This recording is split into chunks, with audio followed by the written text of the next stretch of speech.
Hey everyone, and welcome back to another Nielsen Networking video.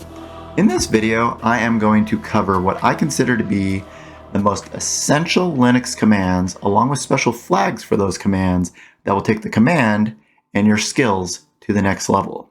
So if you are serious about getting into ethical hacking or any other part of the cybersecurity industry, these are the Linux commands you need to master before you should even start worrying about more advanced commands in applications like Metasploit or Nmap or Hydra, etc. That said, when you're ready, I do have videos on those as well, but trust me when I say you need to start here. So let's kick things off with the basics. All right, now technically there are a few ways you could navigate the Linux file system. You could be one of those guys that opens up the File Explorer or File Browser or Nautilus, whatever it's called on your Linux distribution, and point and click your way through, wherever you wanted to go. Or you could do it the right way, which is the way we're going to do it for this video, and open up a terminal. All right, now that we are in the right place, let's start with the right command for the video. See how I did that right there? And the first command I think we need to start with, which is the right one, is going to be ls. And ls at face value doesn't look all that impressive, right? It's kind of similar, very similar actually, to dir in Windows. It just gives you a listing of what is in that directory. But let's say we want to take it up a notch. And this is why I mentioned flags. Flags do just that. They add capabilities to the initial command.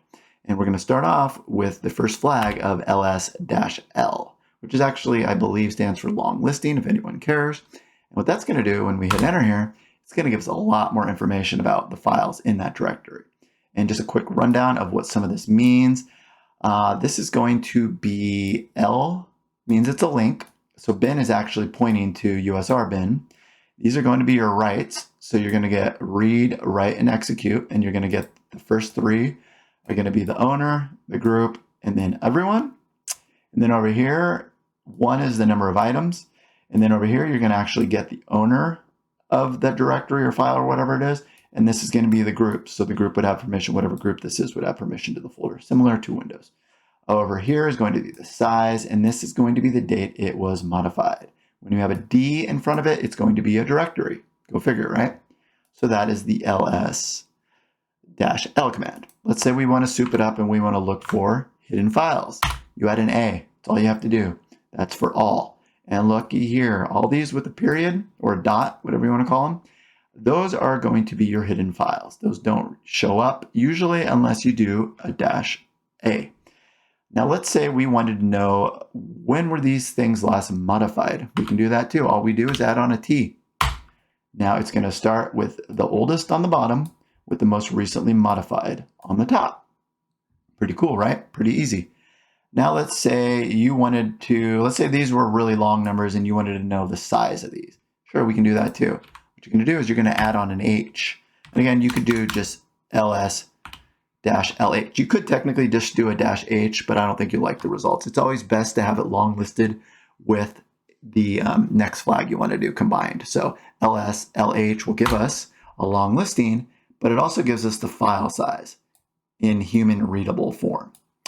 So if these were really long numbers, it would break them up into megabytes, gigabytes, and so on and so forth. But they're not big, so these are the results we're getting. And you could technically combine all those commands we just went over into one long flag or option and hit enter, and you're going to get them all in order. Oldest, newest, hidden files included. Pretty cool, right? Now, let's say we wanted to change over to the etc. directory here. A lot more stuff in here. Let's say we wanted to know what was in this directory here in dconf. So what you can do is you can actually do a -r, and then you can do dconf or whatever directory you want to know, and this will recursively go down and show us everything in that directory without having to go into it. What you can see is this is going to be what's at the top level. This is what's going to be in the dconf db folder, which is this one, and so on and so forth. It will go all the way down. Now, what if you just wanted the top level of dconf? You can do that with a lowercase r. Pretty cool, right? And honestly, that's about it for ls. I use this command all the time. I usually do like an ls-a, just that's kind of my common go-to command, if you will. And that's going to give you most of the information you need to. And the next command that wasn't really part of the navigation, but is something I think helps keep your screen organized, is the clear command. You should use this all the time. That said, let's move on to LS's friend, which is going to be CD. All right, CD stands for change directory, which you probably saw if you were paying attention earlier in the video. I went from, we were in this directory right here, and I did a CD into etc or etc. And that's great, right? But let's say you want to go several levels down. Like, let's pick, what was it, that dconf? So if I were to type in cd d, and here's a little hack for you. As you're typing d, if you hit tab, it will give you a listing of all the directories you can change to that start with D. Now I happen to know mine is DC. So if I hit DC and hit tab again, it's going to pre-fill. But here's what's really cool. You hit tab again, it gives you a listing of all the subdirectories within dconf. So let's say I do a db, hit tab again, and one more time, shows me even further what's in there. So now let's go to local.d, and let's just move there. That's good enough, right? We've traversed enough. We go in there, and you can now see, look where I'm at. All that from without having to go in and ls to see where I wanted to navigate, just using cd, starting with the D, hitting tab, and listing the directories out. Now let's say I didn't want to go that far and I wanted to go back where I was. How do I get back to just the etc folder? Very simple. You're going to do a cd with a hyphen. And a lot of people don't know this. But if you do that, look where it takes me. All the way back up here. Now let's say, what if I did that again? It's going to take me right back down there. Now let's say I didn't want to go all the way back up. I just wanted to go up one level. I wanted to go up to the DB folder. I wanted to go right here. So I wanted to go to this path. All you got to do is cd with 2 periods. That's going to take you up a level. Pretty neat, right? Let's say you wanted to go to your home directory.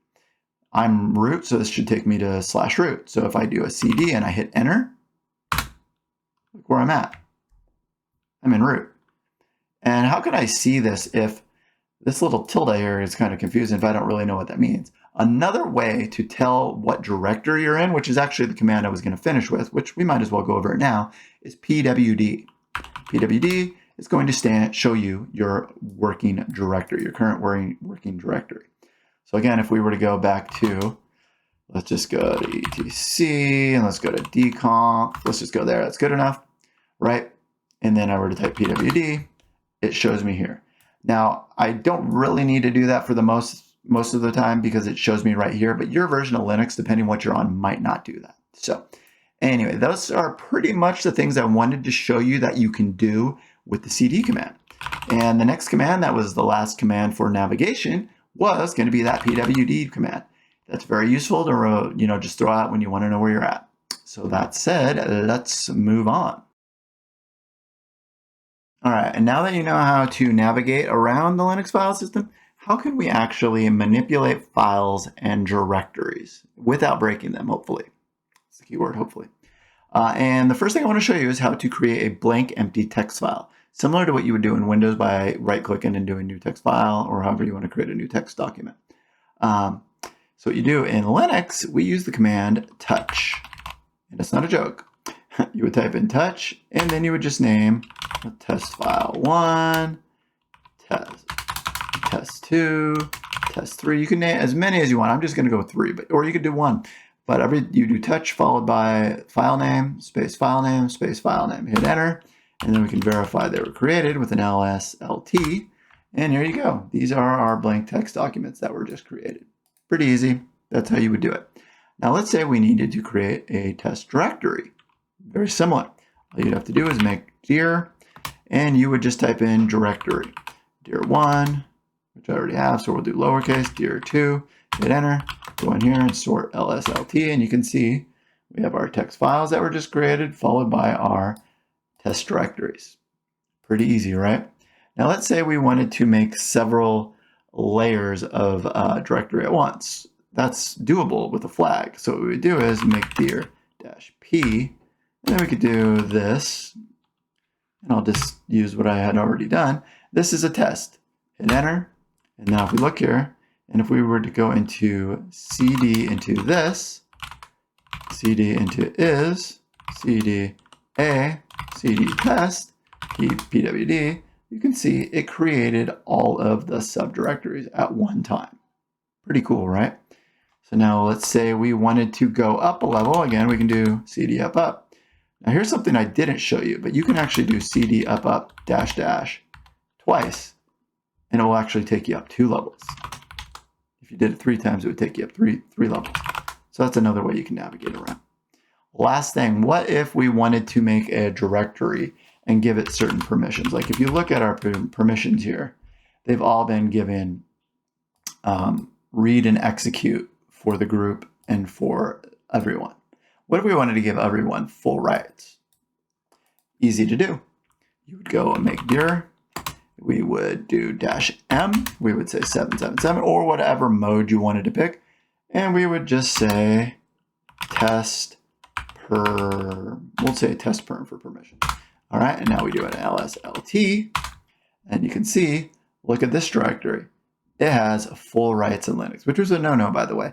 But for this example, it gets the point across. See how using that flag right there, it already assigned the rights. So you can combine commands so you don't have to go back and do the rights later. You could also do the same thing where you created like the subdirectories within it and m. So you could do a -pm and do the rights, or the permissions, I should say, permissions and the subdirectories at once, all at once. Pretty cool, right? So what do we do next? Well, I think we should learn now how to copy a file. We already know how to create a file. We know how to create a directory. Let's learn how to copy a file and a directory. All right, and it's very simple, but you don't type copy. That's a Windows thing. Linux doesn't like that. What we're going to do instead is we're going to type cp, the file name, and then the new file name. So let's do cp test2, and let's name it test 3.0 because I had already tested with 2.0. So let's go ahead and hit enter.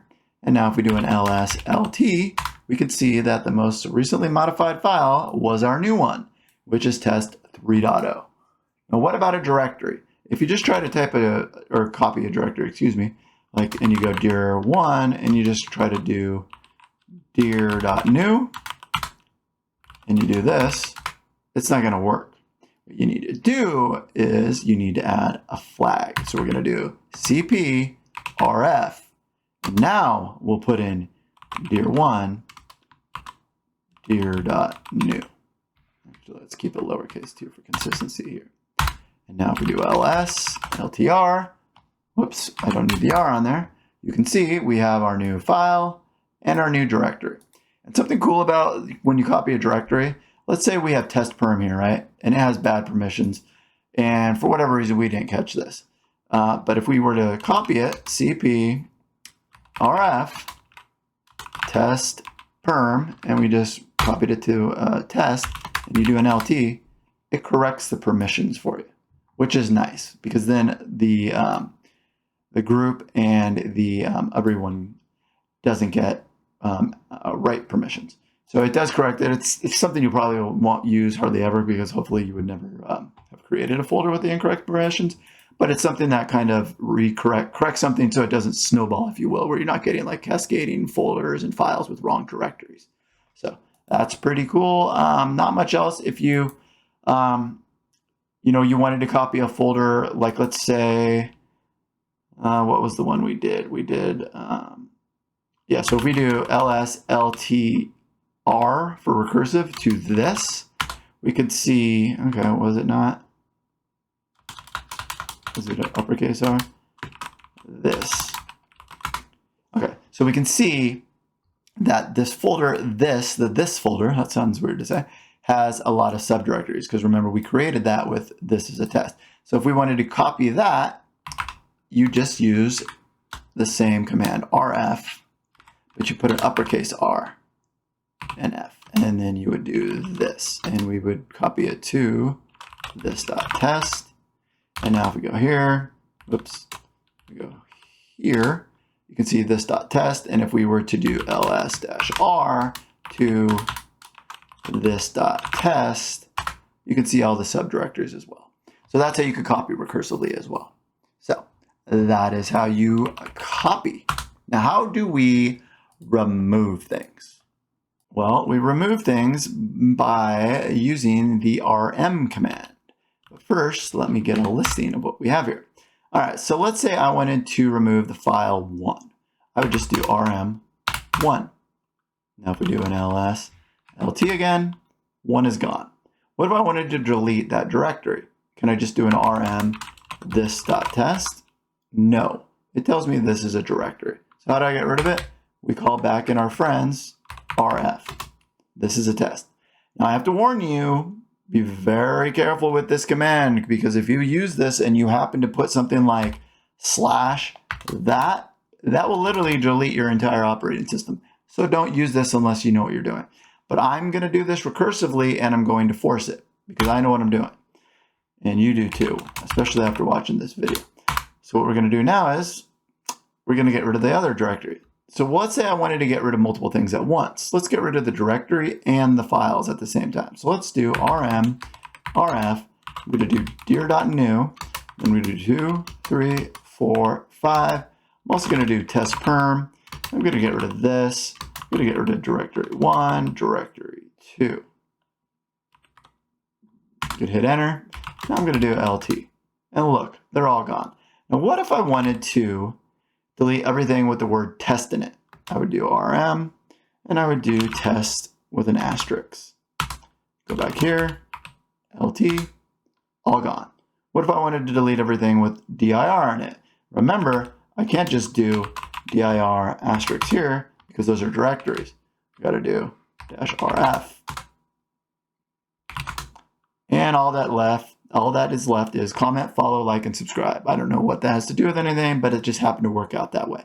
So that is the rm command. Now, before we move on to the next command, well, you know, we'll just move on to it now. The next command I want to show you real quick is the mv command. That is going to be move. Another way to say that would be rename. So like, let's touch a file again. We got our 3 files there. We do an ls/lt. We got them there. So I want to move 1 to 2 or to 1.1, let's say. We go here. And there you go. But what if I wanted to move mv? I wanted to move 1.1 into a different location. Sure, I just do mv, the file name, and where I want to put it. So now if I go into the like file or folder, there you go. Pretty easy, right?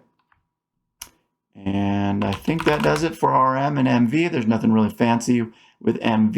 You can move multiple documents at a time. You could do mv 1, 2, 3 into like. Oops, there's no 1 apparently anymore. So let's just move 2 and 3. Okay. It did move them. Okay, so it failed on 1 because 1 was gone, but then it went ahead and moved 2 and 3. So anyways, we're good there. The last command, I'm going to go ahead and move over to the var log directory. So there's a little bit of data to look at in there. What I'm going to do now is du. And what du is, it's disk usage. Now what this does is it shows you every directory and its subdirectories and its total space it's taken up.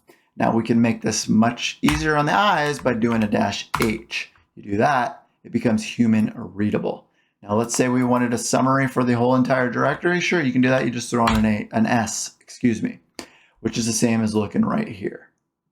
Now that may look similar to when you do an ls/lt because you can see the space over here. Or let's say we wanted to throw on an H. But this does not show the directories below or within directories, I should say. So du is really good. You could even technically go out here to the root.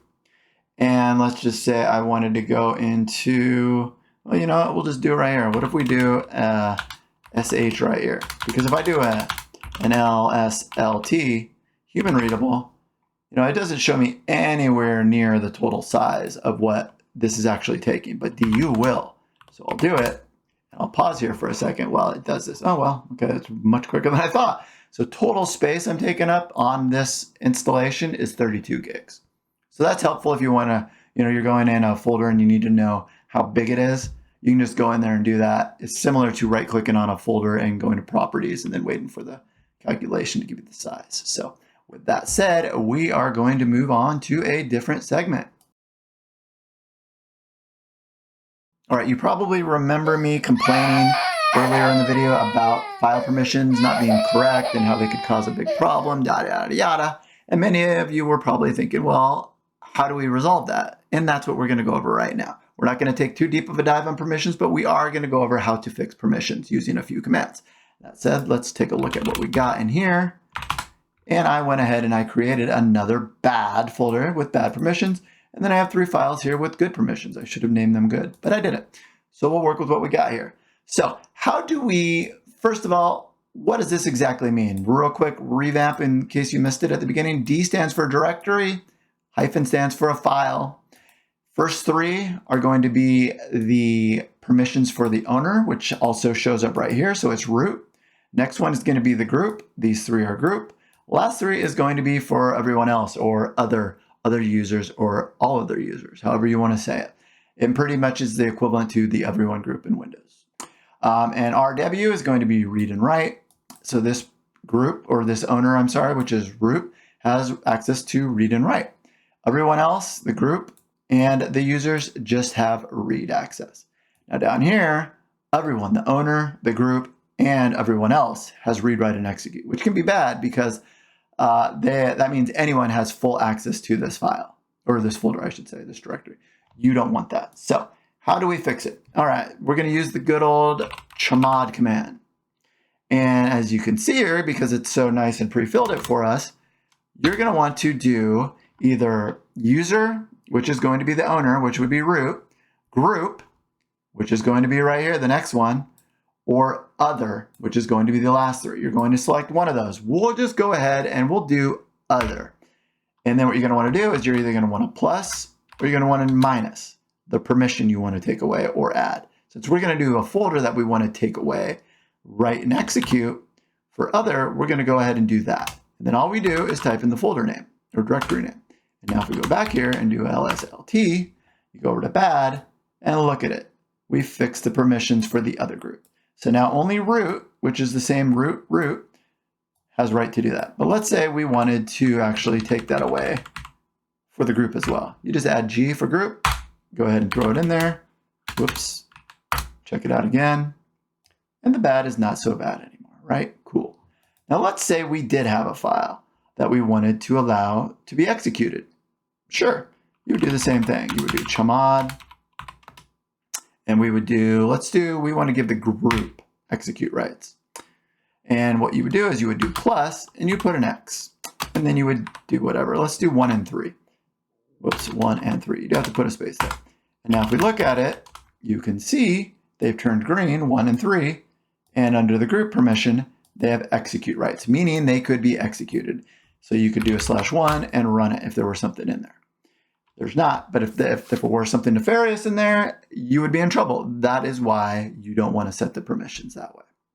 So that in a nutshell is how you use chmod. There are many other ways you can do it. You can do it numerically.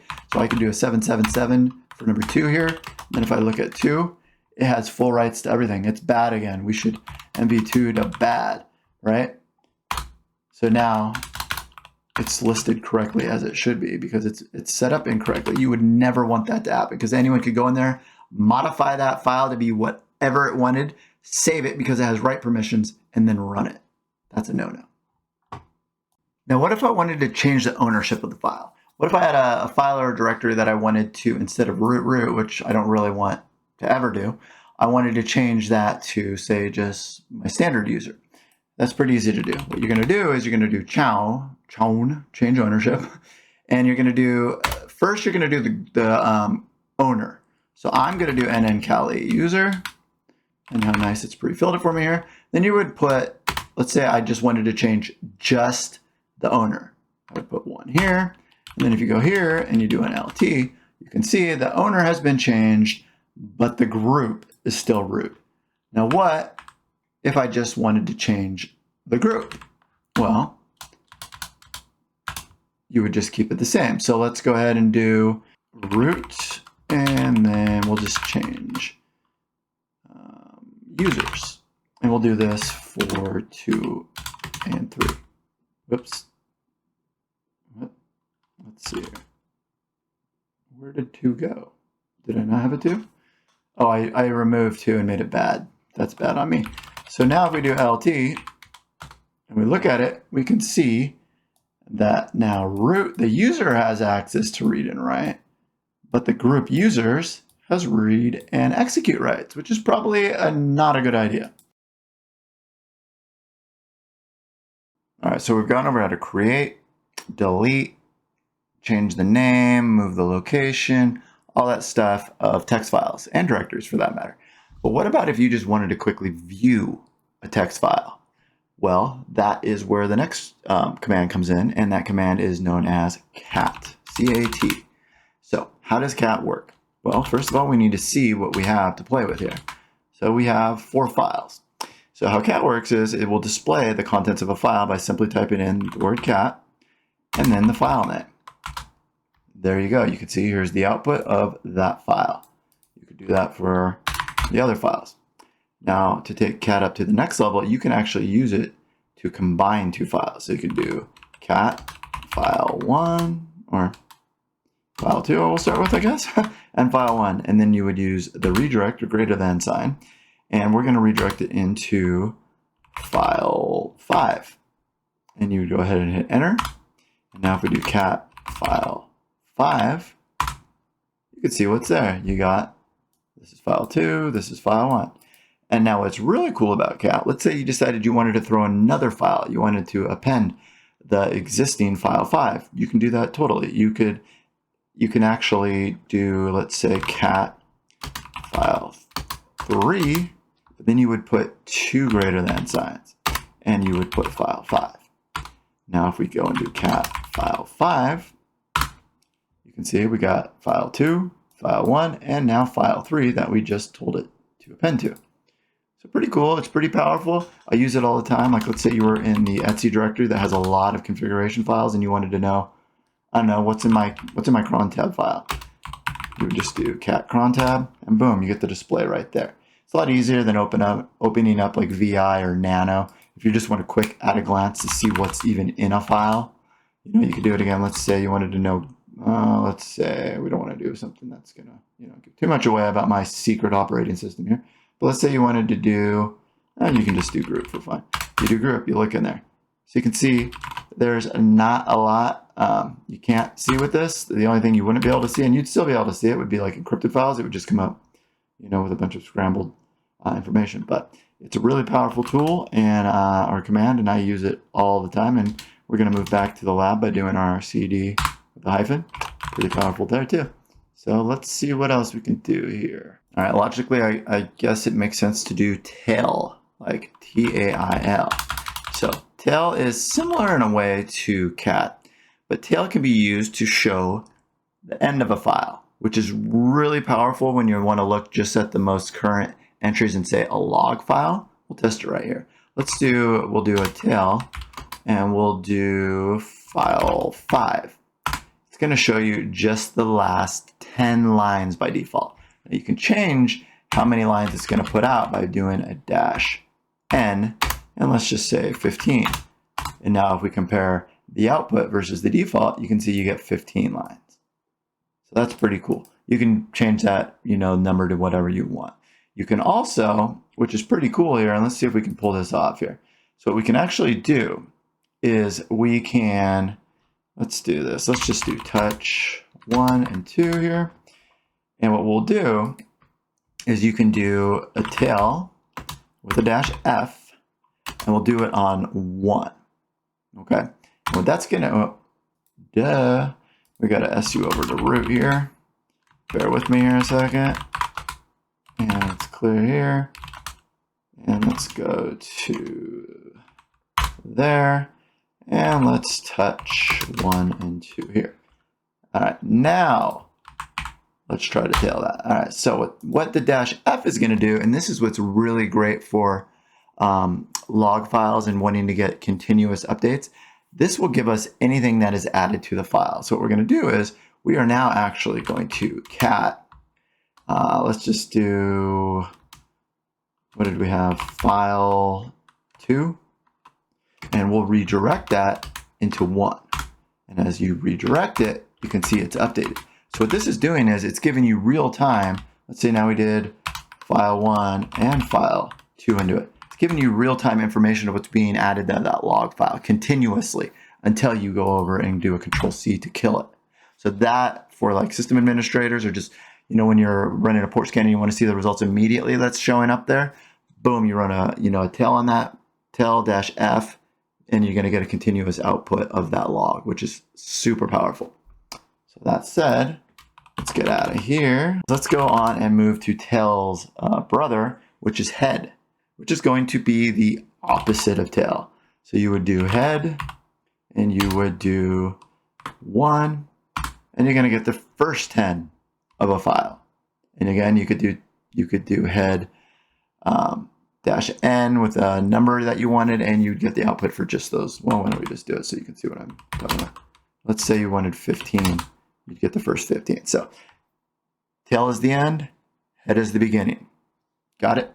All right, now let's move on to its close relative, which is going to be less and more. And what less can be used for is to view a large document one page at a time. And unfortunately, I don't really have a large document here. So let's create one, shall we? Let's do cat file, all of them, and we'll direct them into file. Let's do .1. Let's do that again, and again, and again. So now if we do cat new file .1, you can see we get a lot of output. So if we do less, and we do, let's just see, I have short-term memory loss apparently, new file .1, you do it, you see how you're just getting page 1 at a time? And then if we go ahead and hit space, you get more, and more, and more, and more, until you eventually get to the end of the document. So what pretty much all less does, well, I can do a little bit more. You can actually use like a search screen here if you do a slash, and let's say we wanted to look for hello, pattern not found. Okay, so apparently there's no hello in here, which I don't know that I completely believe, because it's right there. So let's try that again. I think it might be case sensitive. There you go. So that was the issue. So now we know, see, a fresh reminder for us all that it is case sensitive, which a lot of stuff in Linux is. So less will give you page by page, and to get out of it, you go ahead and you do a colon and a Q, because it's actually run by VI, I believe. Don't quote me on it, but it acts exactly like VI.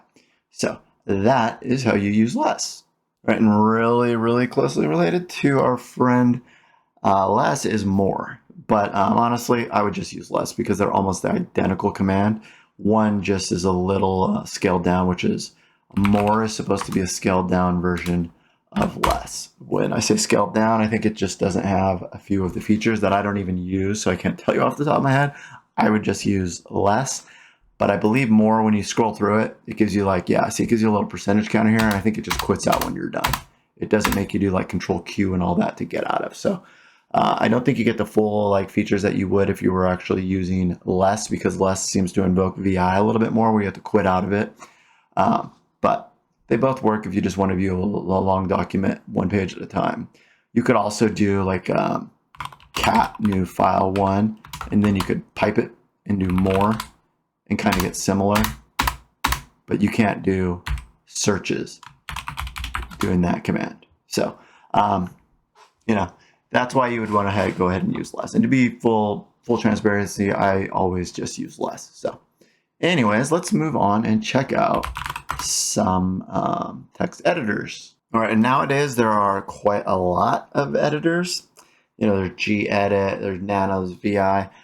There's a lot, but for the point of this video and what I've always used, I've used two. I either use vi, which you start with vi, and you would start with whatever file name you wanted to. I'm going to do our file here. You would hit vi. So you're in here. Vi is a text editor. It allows you to go up and down. It allows you to search like we were searching before. So you could search for hola. You can do a lot, but to actually edit a file in vi, you have to hit the insert key. And then you can type in, hello, this is me adding to this text document. Yada yada. And then when you're done, you have to hit escape, and then you got to go over and do a colon, and the colon's kind of the way you're gonna escape out of the document. And then you would do write, which would be W. To get out of it, you would do colon quit. I don't want to go fully deep down the rabbit hole with VI because honestly, VI is ultra powerful, but it's also ultra complex. So most of you, I would suggest if you're new to Linux, you're probably a bit better off using Nano. The only reason I started with VI is because VI is on almost every Linux distro and even Unix distro. You'll hear people say VIM, which is the same thing as VI. See, and right there, it's not happy. You got to do a :quit, lowercase, not uppercase. The reason, again, is because VI is on every version of Linux or Unix I've ever been on, even back to SCO Unix, where Nano is not going to be. So moving on to a more modern and more widely used nowadays, I would say would be Nano. And if we go in here, let's do Nano, and we'll do our new file again, because it has the most data in it. You would just go in here, and this is a lot more user-friendly. You just hit enter and start typing, and then you can see down here, you get your full menu. Pretty easy, right? You can actually cut and paste in Nano, which you can't easily do in VI. You can execute scripts in Nano. You can do a lot of stuff you can't do. So Nano is probably what I would do. When you're done, you just do a Control-X, and it says, do you want to save? You hit yes, you get out, and you're done. And Nano is pre-installed in Kali Linux. You don't have to do anything to use it. Much easier to use. I would suggest you use that if you are new to Kali Linux, especially. And if it's not in there, obviously you just type it in and then do you want to install? Yes, apt. So that is going to be it for text editors, and that is going to be it for our text titans. So let's head out and do something different. Okay, process control or process management or whatever you want to call it. Think Windows Task Manager and Windows Task Control or Task Management, and how you would kill processes that may be taking too much memory or they've hung or whatever the reason you're controlling them. Same thing in Linux right here, but we're going to do it with some commands from the command line.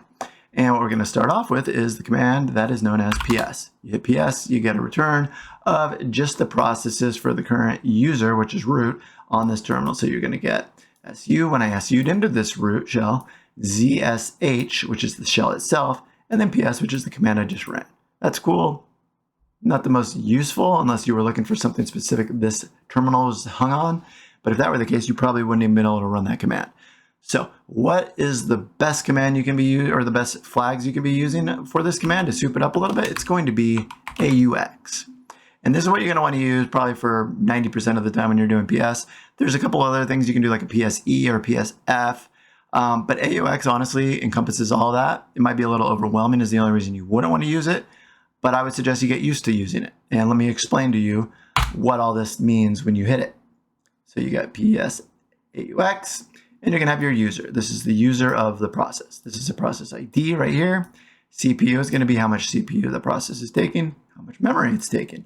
Over here, this is going to be your virtual memory. So how much virtual memory the process is taking. This is going to be your resident memory. Think physical memory. This is going to be the terminal type technically. This is going to be a stat. This is going to be like sleeping or idle or zombie or stopped, whatever I don't think we have any zombies or stopped. That would be pretty cool, but we don't. So we won't talk about that too much. But that is what that means. Start time is going to be the start time of the process. So this would have apparently this would have started, almost 1 o'clock. This is going to be the time of CPU, like cumulative CPU time by the process. And then you get the command, which is kind of self-explanatory. And we should be able to go down here and see, and there we go. You can see right here, this is us. This is the process ID. We'll need this later if we want to kill this process. We're not using any memory or anything because it's already returned the results. And then you go over here, and the R plus means this was the process that we just ran, or running process. And then there's the command. So pretty cool, right? And that is pretty much it that I want to show you. You just make sure you know PS and AUX so you can see it. You can also do a lot of stuff with this, like you can grep. Like let's say you wanted to look for a specific process. Let's say we wanted to look for GNOME. You do that, it's going to return just the processes that are using GNOME. Same thing if you wanted to use, let's do PS I don't know if this will work. Yeah. What if we put in just AUX? It's going to return the processes that show that. So grep is a great tool. I cover that in other videos, but that kind of searches the results of the command for just whatever you told it to look for. So that is it for PS. Let's move on to its friend, which is known as top. All right, now top, you'll notice we have similar columns. We got the process ID, we got the user, priority, nice priority, virtual memory size of the process, resident, blah, blah, blah. You get the point, right? Pretty cool. It shows you all of them. It will automatically sort the one on the top using the most memory, which is kind of nice. So you can see right here, this is going to be the gnome shell, which is going to be part of the actual startup. So pretty nice, right? It gives you up here, it gives you some more information. You can see how many users, the load average. You can see, ooh, what did I just do there? That all went all crazy. You can see how long it's been up, how many total tasks, running, sleeping, yada, yada, yada. You can read this all on your own. I guess I don't need to go down that. So how can we use top other than this? Well, I'm glad you asked, because you can do a couple of cool different other things here. So what you can do is you can do top, and then you can do u, and you can put in a username. So let's do nnkali user. Boom. This is just going to be the processes for nnkali user. So now I can see, okay, this guy's using this and this. All right, well, that's not too bad. Now let's look at what root's doing and look at the difference. Okay, look at that. So you got down here, we got VMware Tools is running because we're on a VM. So you can just see there's different stuff here. But let's say we wanted to look at a specific process. We'd need a PID. So let's look at PID. Well, it looks like a fun PID to look at here. Let's look at 701. So if we go out of here and we do this, and we go to P, whoops, dash P, and what was it? 701. Told you I have short-term memory loss. Put that in there, and all we're going to get is that process. So now we could monitor this process if we started something over here. And I don't know, I was thinking a way I could get that to spike. I should have put a different process to watch there, and we could have spiked it. But let's say you wanted to watch just this, you could. And as it's going, you'd be able to see it spike or see how much memory it's using. So that would be that application of why you'd use the dash P. So that's that. Now, that said, we can go over here and let's do this. Let's do a ping over here, right? Because the next command I want to show you is how to kill things. So we're going to just start a ping over here. We're going to go a number. We'll just do 1,000. Cool. And let's ping nmap, or let's do scan.me.nmap.org. We'll start that real quick. All right. So now over here, let's go through here. Let's get out of that. Clear it up. Let's go back to the top again. And real quick, let's see. Actually, you know what? This will be easier done using PS. So we're going to try to find the ping command. So what we're going to do is we're going to do PS AUX, and we're going to grep. We're going to grep ping. All right. And let me just make this. Let's just scoot you over there a little bit. We don't really care about the ping. We know it's running right over there. All right. So here is the process that we want to kill, right? Now you say, how do we kill it? All right. Well, you need the PID, which is going to be right there. And what you're going to do is you're going to just simply type in kill, and we're going to type in 31865. Now watch the little guy over here. It should kill the process when we hit enter. And it did. Terminated. Boom. So that is how you kill a process. Now, if you happen to have a very stubborn process, and I don't, but let's just assume we did, and we got to get that process again. So let's find it again. Let's make this guy over here. Let's imagine we did have a very stubborn process. Like this guy's being a jerk right here. So we're going to go ahead and copy, excuse me. And we want to kill it forcefully. What you're going to do is you're going to do a -9. And I have to warn you, this will let you kill any process you want, including your entire Linux session. You could kill the kernel if you wanted and say bye-bye. Hopefully it would come back, but I mean, after you cold booted it, but let's not do that. Instead, let's just kill this process and act like it's being forceful. So again, we're going to hit enter, and it kills it. Now you could also, instead of doing that, you could just interrupt it. And you would do that. Well, actually, we need to get that first. So we're going to need 31. Okay.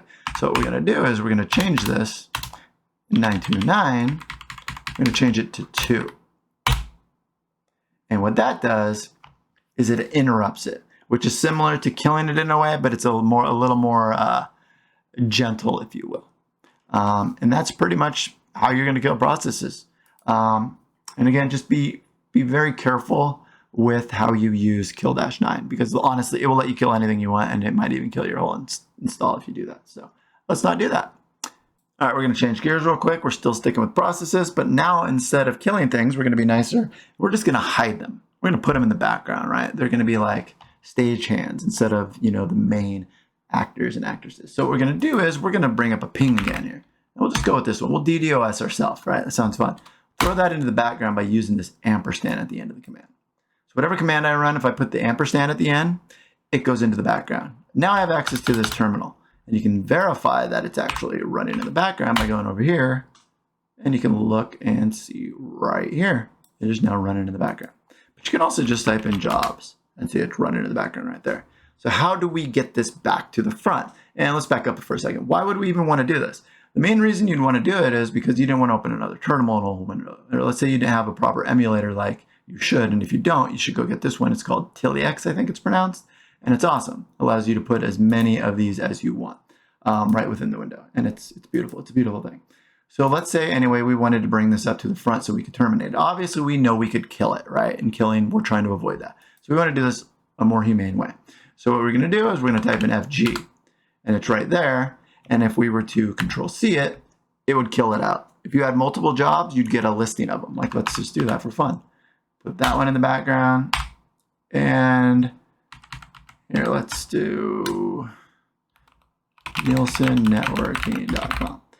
And so we'll go ahead and hit enter right there on that one. So now we have 2 jobs in the background. You can see them there. You can verify them. Here and here, we're DDoSing my website and my computer. So you know what? Let's stop that. So we type in FG. We're going to get the first one that's running. I'm going to Control-C out of that one. I'm going to do it again. And I'm going to kill that one. There's another way to do it, but it's a lot more cumbersome and annoying. That's the easiest way, and that's what I promised I'd show you in this video. So with that said, we are done with process management, process control, process killing, process hiding, you name it. So let's move on to something else. All right, Linux networking. This is a much less violent subject than the one we just talked about. No one should die while we're doing this. Really quick, what I'm going to go over here, these 5 or 6 commands, are just the commands I feel you need to know. If you feel like you've mastered these or you want to take an even deeper dive into Linux networking commands, I have a full video on it. And if I remember, which I probably won't, but if I do, I will even throw a little link up in the top here, but I probably won't do that. So go to the channel and check it out. So anyways, first command you're going to need to know, and this one is kind of the only one that I would say is kind of questionable. It's going to be ifconfig.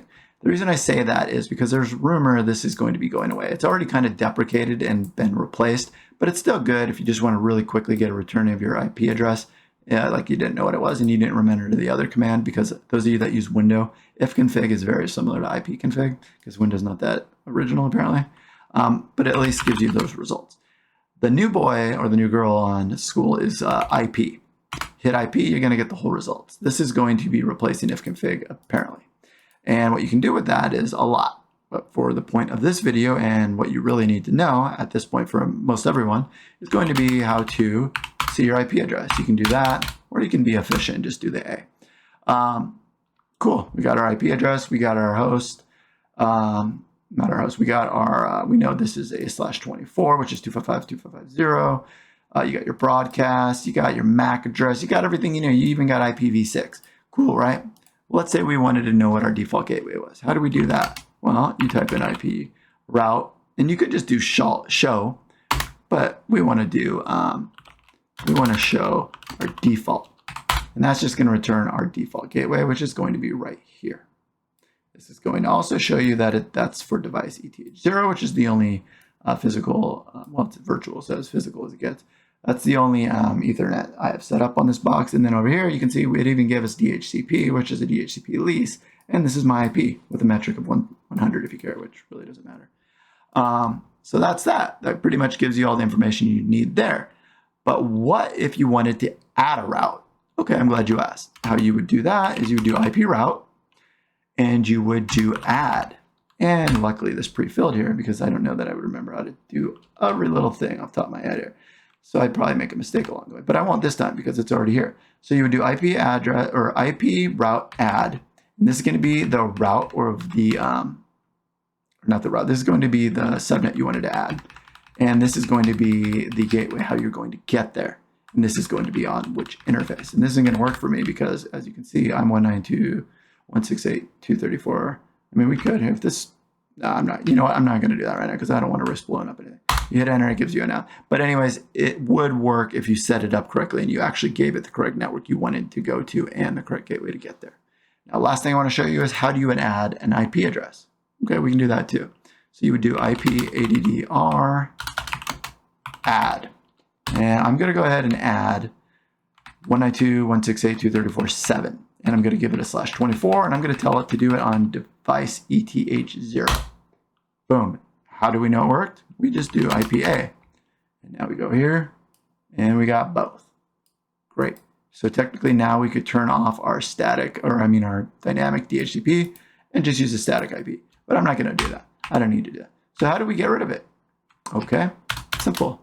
You do del, go back and verify it's gone, and it is. Pretty straightforward, right? So that's going to do it. That's really all you need to know for IP. All right, and another command that apparently is deprecated, at least that's what I hear, is going to be good old-fashioned netstat. And we're not going to do the L yet. I'll show you the L in a minute, but this is what you get if you just run a vanilla and netstat. It's kind of, I don't know, it doesn't really show you much of it. It does show you a lot of, that's not the right way to say that. It's hard to, it shows you a lot of information, it doesn't show you a lot of intelligence. If you don't know what that means, go watch the OSINT video I just did, it will explain that. So what we want to do is we want to do an L. L stands for listening. And now if we look at listening, it narrows it down just to the ports, if you will, that are, or the sockets, I should say, that are listening. These are sockets that will accept connections. And if you scroll up here, you get a bunch of information that you don't really care all that much about. What you're going to care about is your local address and your foreign address. And we're not showing any, which is good. Now, if we started seeing things in here like SSH or HTTP or FTP, we'd probably be worried. The rest of this is all going to be internal stuff that we're not too worried about. It's up here where you're going to have to worry about where it says active internet connections. Okay, so the rest of it we're not going to worry too much about. You could, if you wanted to, let's say you did have a bunch of stuff showing up there, you could add like a U here, and that's just going to show you your UDP. That would show you your TCP. But again, there's nothing here, so I can't really show you that. But anyways, that is what you could do with netstat. You could also do, let's just do this. This is, I don't know, I just showed you how to do this with what we're doing with IP. You can actually show your routing table in netstat as well. So, you know, there's multiple ways to do things, and whatever you're comfortable with, you know, that's what you should use. So maybe that's your thing. But if not, you can use SS. And if you do SS, you don't, you know, you get results there, but that's probably like, oh my God, what does that even mean? So like netstat, you can use SS with a -T. If you do that, you get nothing. What if we do UDP? So we're not getting TCP, we're not getting UDP. What's going on? Okay, well, we do, but this doesn't count. This is just bootp. So how and why aren't we getting results? Well, you know why we're not getting results? Because we don't have anything open. We're literally doing nothing. We're just chilling here on our own. So let's get something going here. So let's just go to scanme.nmap.org, shall we? One of my favorite places to go. Actually, let's just go to nmap. Nmap. There we go. All right, so now we're on nmap. So I bet you we're going to get different results when we go back over here and use SS. So let's start with UDP and see if we get any UDP. No, nothing. Doesn't surprise me, right? Because we should be using HTTP or TTPS, which is TCP. So let's check out what we get here. Aha. Cool, right? We can now see it's established. the local IP address, which is you, us, me, and you can see how much is sent and received, nothing right now. And you can see the peer address, which is the remote.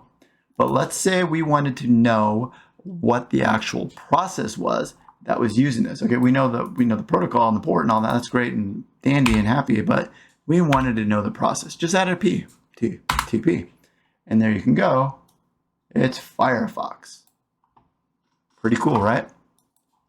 And that's pretty much really all you're going to need at this point to know about SS, is to how to look up TCP, UDP, tie the connection, make sure it's supposed to be there first of all, and if not, see what it's opening or what it's connected to. So let's check out something else. All right, and let's see. All right, and what should we check out? Okay, how about if you need to connect to another machine via SSH? Guess what the command is on Linux to do that? It's SSH.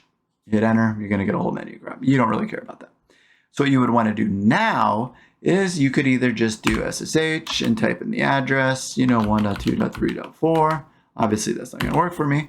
But if you did it that way, it would connect, and I can't actually show you this because I don't have another machine spun up right now, but you would connect, it would ask you for your username and password, say, do you trust the certificate, yada, yada, yada, and you'd get in and you'd be able to work. But if you did have a username and you didn't want to put it in, type it in, you could also start with your username and the IP address, and then it just asks you for your password. You could also, if you wanted to, let's say it wasn't a standard, it wasn't port 22 for some reason, SSH was running on, I don't know, like 2222. You could do -P and then you would put in your username and password. You could also, and this would be kind of cool, you can also run commands on remote systems. Like let's say this would be a good one to, like it would be automated. You needed to log in and you needed to run a command on a different system, and then you needed to capture those results. What you would do is you would go SSH, and you would put in the username and then you would put the command right here. Like let's say you wanted to do df-h for human readable, and then you would do that. And when you did that, you'd obviously have to programmatically have it enter the password for you, or use certificate-based authentication, and then it would return the results for you. So that's pretty cool, and that's pretty much all I'm going to show you for SSH, because honestly, you should know how to use that already. And then the last thing I'll show you, well, two last things. So that, I guess the second to last thing, SCP. SCP is like a secure copy, if you will, similar to SFTP or FTPS, whatever you want to go with. And it's actually very similar to SSH. And I'm not going to do it, but here's how the command would look. You would do like SCP. You'd put your local file, like let's just say we'd never do this in real life, but let's just say we did. You would do that, and then you would put test IP,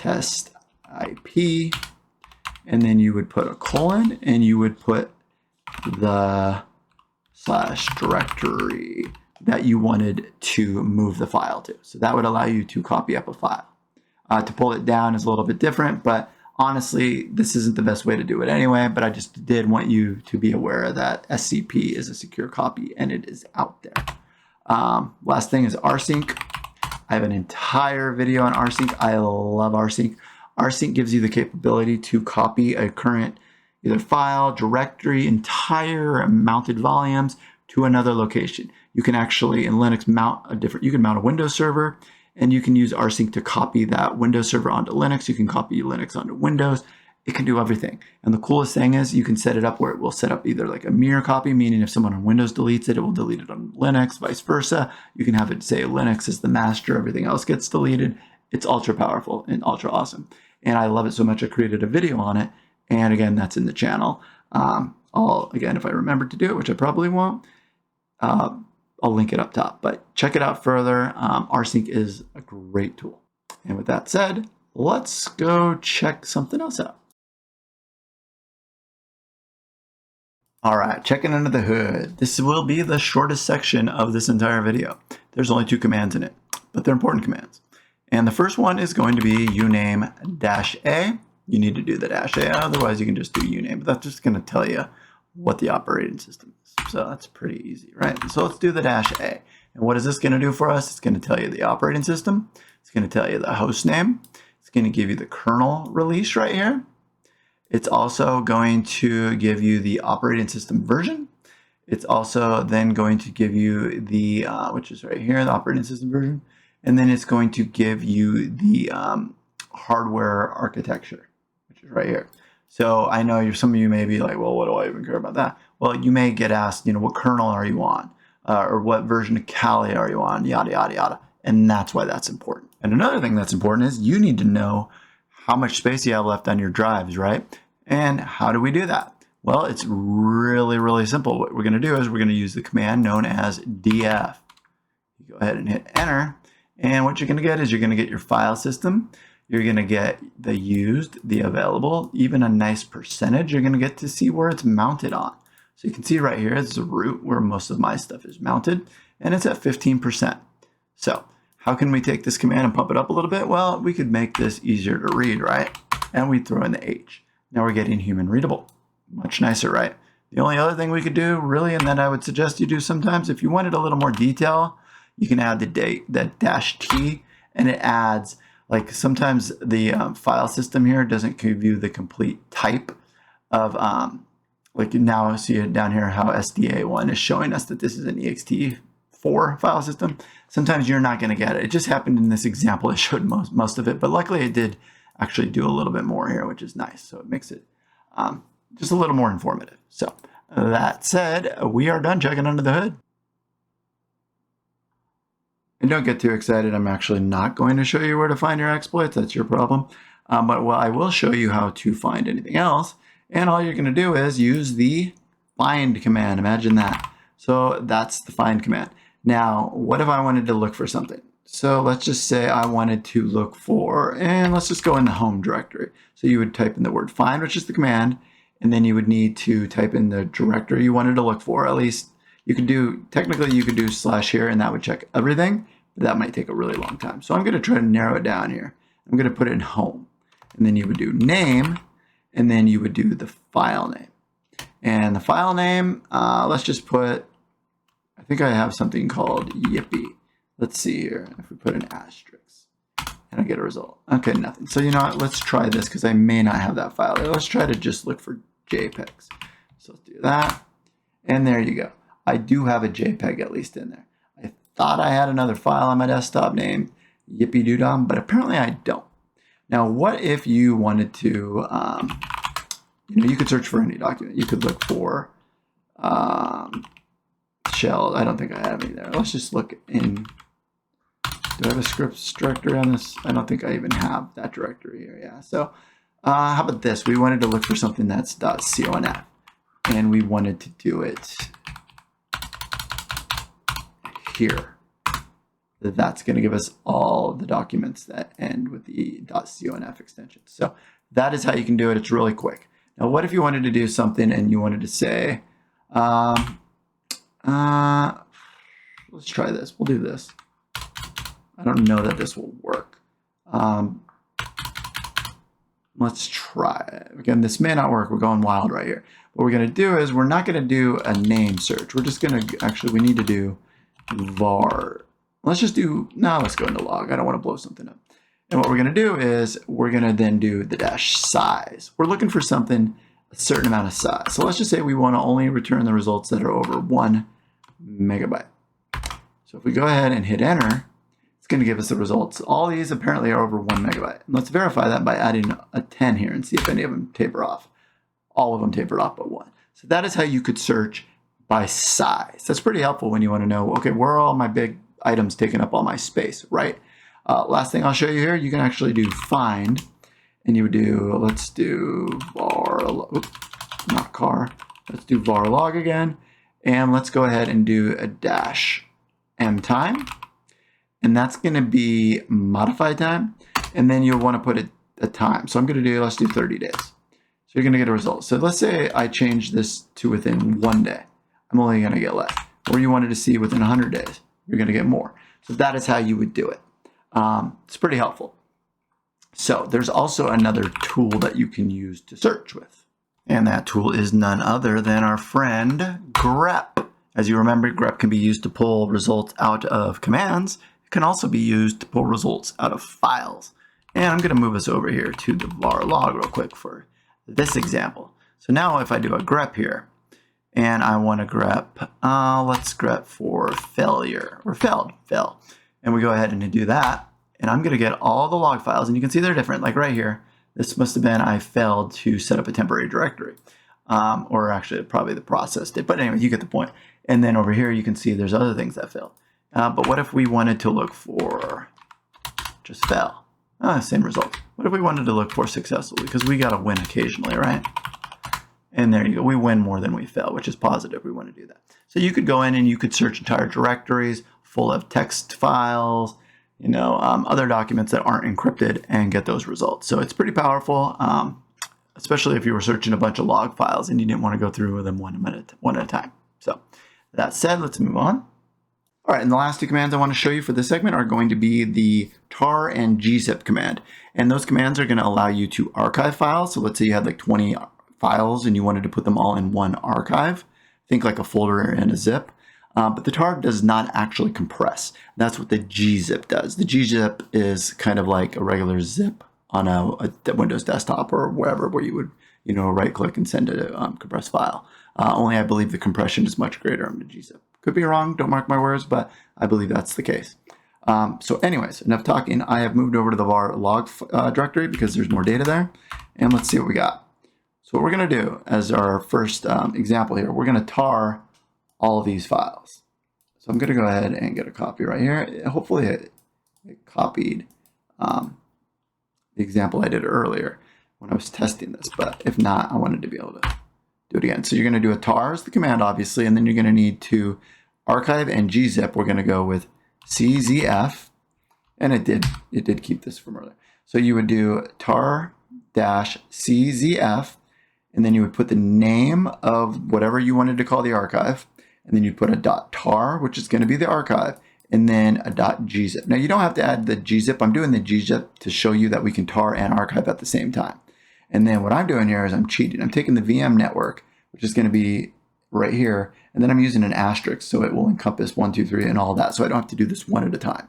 You could do the same thing and literally copy each name one after another, kind of how you can touch a file and then do touch 1, 2, 3, 4, and we'll add 4 files. Same thing here, but it's much easier just to use the wildcard when you're combining. So go ahead and do that. We should verify we have it. It's there. So then what we can do to make sure that it's actually going to work when we archive and compress it, or decompress, I should say. We'll go ahead and do that. So now when we look in here, all those files are gone, except, thankfully, our gzip file here with all those files archived. So how do we get those files out of there? Well, it's pretty simple, actually. You do a tar, and then you're going to do an xvf. And here it goes. It pre-filled it for me. So what you're going to do is you would just do a tar-xvf and then the name. And this is going to leave the gzip file there and just decompress and extract the other files that are inside the archive. So you go ahead and do it. You can go back here and you can look and you can see they're all back. And it keeps the original in case you wanted that as well. Or maybe something happened on the way out. Now, last thing I want to show you is you can actually, if you wanted to just uncompress this gzip file here, all you would need to do is you can either do agunzip, and what you would do is just unzip that. And again, I cheated there. I didn't want to type the whole name, so I used the beginning part, wildcard, and a .gz after that, because that's the only gzip I have in here. But if you look now, it's not going to be a gzip. It's going to be a tar. Now, why I wanted to do this was because what if you wanted to add something to that tar file? You can totally do that. You just do tar-rf, and you would pick a file. Let's say wtmp. We wanted to add that. Oops, I skipped it. You need to add the name of the archive file first, which is going to be vmware-test.tar, and then wtmp. And now that will have everything in it. And to test that, we can delete wtmp, and we'll just overwrite the existing files here. But we'll go ahead and extract everything in that file again. Go ahead and do that right now. And why is that not doing that? Oh, because it wasn't a gzip anymore. It was a tar, so I had to change the name to just tar. Same command to do it. And then you go back here, and there it is. Boom. And then all of our files are back too. So that's great. And that pretty much is what you're going to want to use tar for, to compress files, decompress files, and maybe add to your existing tar archive. So let's check out gzip now, shall we? Let's clean this up, get a fresh screen there. All right, and similar to the tar command, gzip's very simple. You're literally just going to type gzip, and you can do it as simple as going wtmp and hitting enter, and you have a gzip file. Pretty easy, right? The only difference is when you go ahead and do that, it actually takes the original file, which is a little bit of a problem in this situation. So how do we solve that? We better know how to un-gzip it, right? And you could always do gunzip like I did earlier, or you can actually just do a D for decompress. And then you go back out here, and there it is.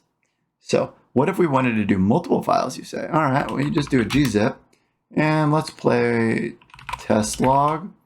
Let's do VMware install.log, and let's go ahead and anything else we want to throw in there?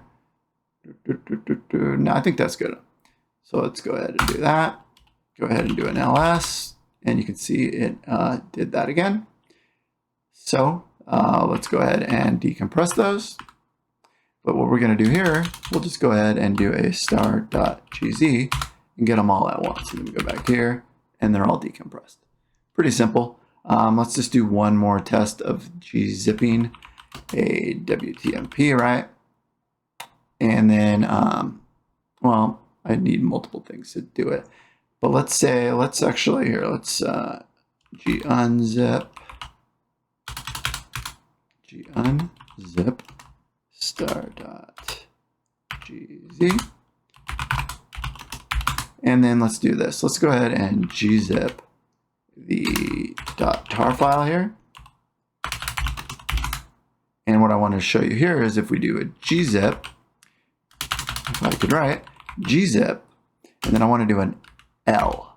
And then what I'm going to do is I'm going to do a star. Actually, I'll just spell this out the whole way here. VMware.test.tar.gz. And what that's going to do, it's going to list the actual contents of the gzip file, which in this case was just the tar file. But you can see it's gzipped and it's listing what's inside it. So if there were multiple files in here, that's what it would list. So without having to uncompress it, it lists all the contents of the file there. So you could see what it is compressed and what it would actually be decompressed. And look at the ratio it's running here. I mean, that's pretty crazy, right? That it's reducing it that much. So anyway, I hope that gives you a good idea of how you would use tar and gzip. Pretty straightforward to use, but they do a lot for compression, especially log files. Like you get these log files in here. And this Linux box I don't use a lot, so it doesn't really have that big of log files. But like, let's just real quick for giggles, let's gzip this thing and see the compression level we get here. So we just go up here and we do a gzip, and let's just go ahead and paste you right there. And now if we look at it, so it's showing 23, and let's actually make this human readable. So we're showing 23 right there, 231K. Okay, that seemed like it was bigger until I did it right. All right, so let's go ahead and decompress this. D for decompress. Let's go ahead and do an LH again. Let's go up and look. Where is it? Where are you? Am I blind here? What was the name of it again? Oh, DK. And yeah, so it is quite a lot larger. It's 2.3 versus whatever it was. So it is a lot smaller. So you can see it does do quite a good job in compressing and saving space. So that said, let's move on to our final segment. All right, users will be users is right. You probably, depending on your circumstance, may or may not have to add users to your system, and there are multiple ways to do it. But from the command line, it's super easy.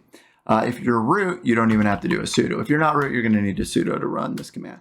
But all we're going to do to add a new user is going to be useradd. And literally, let's add test user. That's it. Pretty easy, right? Okay, what if we wanted to add a home directory for this person? Because right now, if you go into home, they didn't get a test directory, which is not very cool. So why don't we go ahead and user delete test user. They're gone. And let's go ahead and add them again. What we're going to do is we're going to throw on, when we get over here, a -m. And now they get a home directory. Pretty cool, right? You can take it a step further. And again, I'm going to delete them. And that was actually my next command I was going to show you, the user delete command. So you just got a 2-for-1 deal right there. Saves a little time right on this long video. So let's go ahead and do this. Let's do an M, but we can also do a -G, and then we can put them in a group. So let's go ahead and put them for fun in the, oh, okay, well, I forgot to delete the home directory. So let's go ahead and do that. rf test. All right, clear that up or not. All right, so we're good. There's nothing else in here. All right, so let's go back and let's go ahead and add that user. And as you can see, that user actually has a home directory. And look, the group I added him to, G for root, it applied the group. Pretty cool, right? So, I mean, you could actually, I mean, the only other thing I'll show you, you could create, well, you know what? Okay, I'll just tell you how to do this. If you wanted to create a user that was going to be only good for a certain amount of time, say you wanted it to expire tomorrow, what you could do is you can do an E for expire. Sorry, I could not think there. And you'd want to put the date, like 24, what are we on? 05, and actually month. So it'd be month, and then it'd be day. So 05, oh, let's just do 06. And then you would put test user 2. What that's going to do is that's going to allow that user to be valid for that amount of time. So that's pretty cool if you ever needed to, you know, have a user that you only needed to have for a little bit of time. So let's go ahead and get rid of these. And so it's just going to be userdel, right? And we're going to go ahead and we'll do test user as normal, but here's a way you can get rid of the home directory as well at the same time, which I should have just done originally. If you put a -R there and you go there, they're gone. And if you needed to, let's say it threw up some kind of error problem, you could always just do the famous F. And of course it doesn't exist, but that would force through. And there you go. So that's gone and clean. We're good there. And last thing, what if we just wanted to add a group? We've added a user. We've deleted a user. Let's add a group and delete a group. Adding a group is basic. You're just going to do groupadd. And we'll just go group 7. Does not exist. Can't delete something that doesn't exist, right? So let's go ahead and add it. Now it exists. That's all you got to do. You want to delete it? You delete it. And with that, we are going to call this video a wrap. I hope you've enjoyed this video. More so, I hope you've actually learned from it. I do try to make the videos a little bit entertaining because I know it's not the most, you know, fun topic in a way. But I hope you did learn, because that's what I really strive to get through in all my videos. Not so much entertainment value, more educational value. So anyways, if you did and you would like to see future content, please do subscribe to the channel. Ring that notification bell and give me a like. That really helps me out, and you know, it doesn't really cost you anything. So long story short, hope you have a good rest of your day or night or whenever it is, and take care.